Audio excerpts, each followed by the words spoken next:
At a small gas station on the edge of town, a driver fills his tank and looks up at the board above the pump.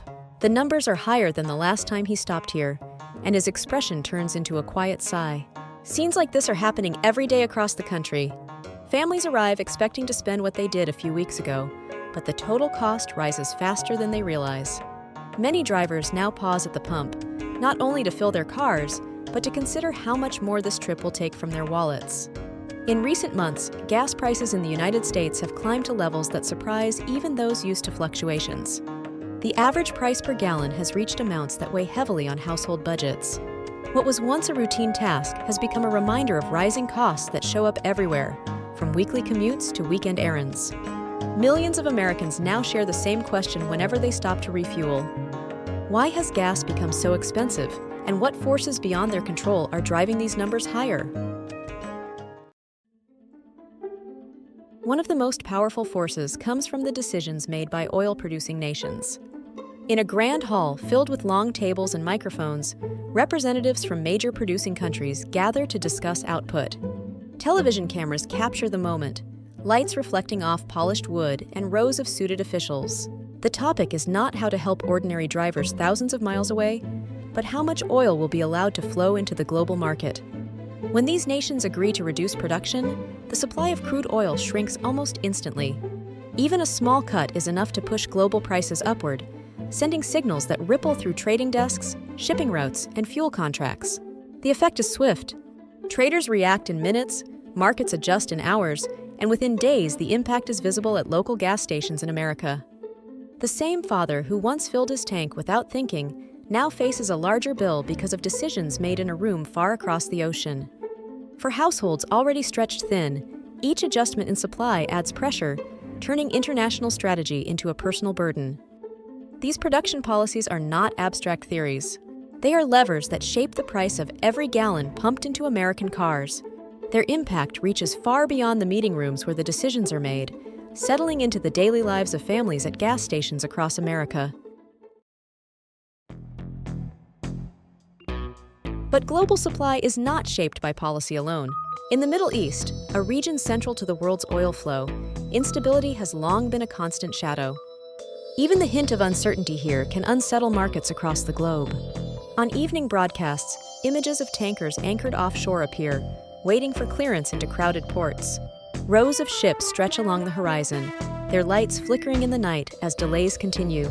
Reporters explain that shipments are slowed not by weather or machinery, but by conditions on the ground that remain tense and unpredictable.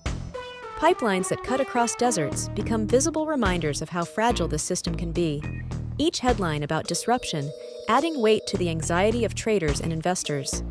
In trading centers thousands of miles away, the response is instant. Screens glow red and green as prices move upward, reflecting not just barrels of oil in transit, but the fear of what might come next. For drivers in the United States, these links are invisible. They do not see the ports, the waiting ships, or the tense discussions taking place overseas.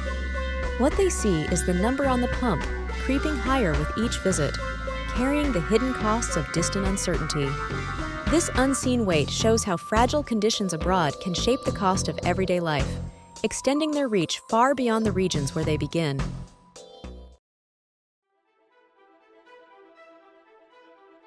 This influence reaches beyond unstable regions on land, extending into the very routes that carry oil across the oceans. Every day, enormous tankers depart from ports in the Middle East, their hulls heavy with millions of barrels of crude. From the sky, the sight is striking. Dozens of ships trace lines across narrow straits, their wakes cutting white trails into deep blue water. Each vessel moves slowly, guided by precise navigation, because even the smallest disruption in these lanes can bring the entire chain to a halt. When a strait becomes congested, tankers idle offshore for days. The delay means longer delivery times, higher shipping fees, and rising insurance premiums as companies account for risk. A journey that once took a set number of days can suddenly stretch into weeks. For refineries waiting at the other end, these delays reduce supply and force adjustments in contracts and pricing. In trading hubs, the cost of transport is factored in quickly, magnifying the upward pressure already building from policy and regional instability. The ocean may seem distant from everyday life in America, but its routes have a direct impact on the cost at the pump.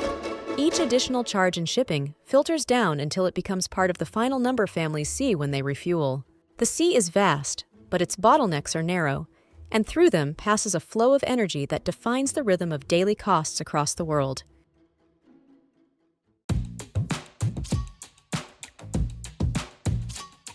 Yet the journey of oil does not end when ships dock at their destinations. Every barrel is priced and traded in dollars, linking the global energy market to the strength of a single currency. In the financial districts of New York, London, and Tokyo, glowing screens show currency charts moving up and down in real time. A rise in the dollar means that oil, priced in that currency, becomes more expensive for buyers using weaker currencies. This creates additional demand pressure, pushing international prices higher. Conversely, when the dollar weakens, the same barrel of oil can appear cheaper abroad, encouraging larger purchases that again shift the balance of supply and demand.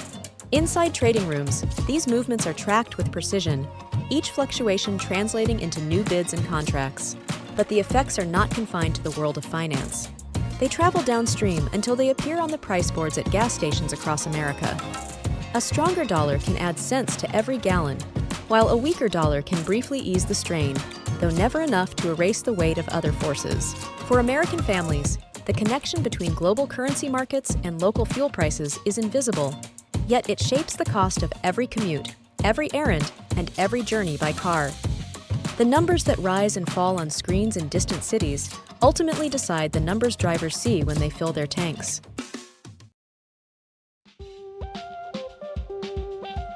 But the story of rising costs does not end there. Once crude oil reaches American shores, it enters another system that plays a decisive role in shaping prices: the refineries that turn raw crude into gasoline. Along the Gulf Coast, vast complexes of steel towers, pipes, and storage tanks stretch for miles. At night, the facilities glow under bright floodlights, flames burning steadily at the tips of tall stacks. Inside, crude oil is heated, separated, and refined through a process that requires enormous energy and constant maintenance. Every step adds cost, from labor to equipment, and from environmental compliance to safety systems that cannot be neglected. When global oil prices rise, refiners pass those higher costs down the chain. And when supply tightens or facilities shut down for repairs, the effect is immediate, with production drops leading to smaller inventories and higher wholesale prices. American refiners also operate in a market where profit margins are carefully guarded. They adjust output to protect revenues, making sure that their balance sheets remain stable even if drivers pay more at the pump. For households, this part of the chain is hidden behind refinery gates, yet it determines how much of the international price surge becomes a domestic burden. The glowing stacks on the Gulf Coast may seem distant, but their output flows directly into the cars of millions of Americans each day.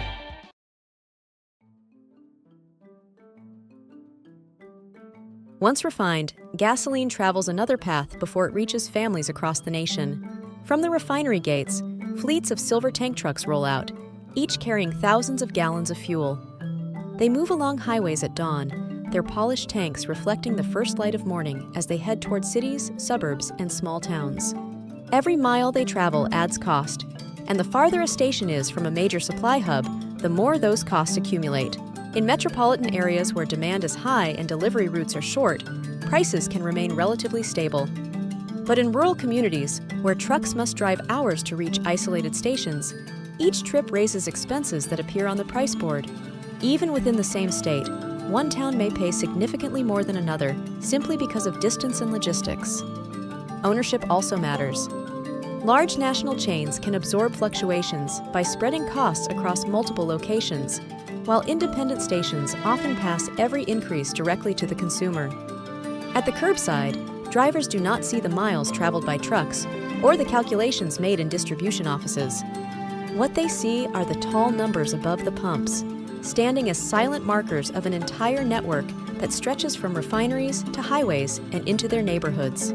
The journey from refinery to roadside adds yet another layer to the rising burden, turning transportation and logistics into invisible forces that shape the cost of daily life.